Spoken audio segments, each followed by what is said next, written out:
Hey everyone, today I'm going to show you how to stop Steam from running in the background on your computer. Without any further ado, let's get started. First, open your Steam app and log in with your credentials. Once you're logged in and on the main Steam interface, direct your attention to the upper left corner of the window. You'll see a menu option labeled Steam. Click on it, and from the drop-down menu that appears, select Settings. This is where you'll find all the configuration options for how Steam behaves on your system. When the settings window opens, look at the left sidebar where all the different categories are listed. Click on Interface. This section controls how Steam appears and operates on your computer, including startup behavior and visual settings. Now, in the interface settings, navigate to the option that says Run Steam when my computer starts. Right beside this option, you'll see a toggle switch. Go ahead and toggle it off.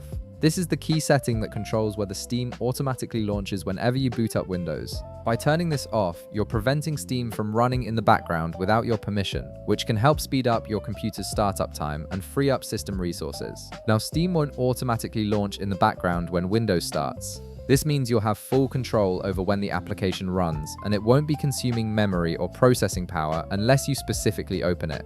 But there's a second important step many users overlook.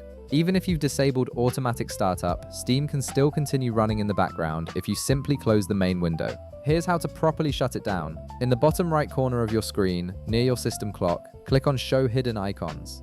This reveals all the applications currently running in your system tray. Once the hidden icons are visible, look for the Steam icon. Right-click on it, and from the menu that appears, select Exit Steam. This completely closes the application rather than just minimizing it to the tray. Many users close the main window thinking they've shut down Steam, but the application continues running in the system tray, using up resources and potentially slowing down your computer. By following this step, you ensure Steam is fully closed. If this video helped you out, be sure to leave a like, subscribe, and I'll see you in the next one.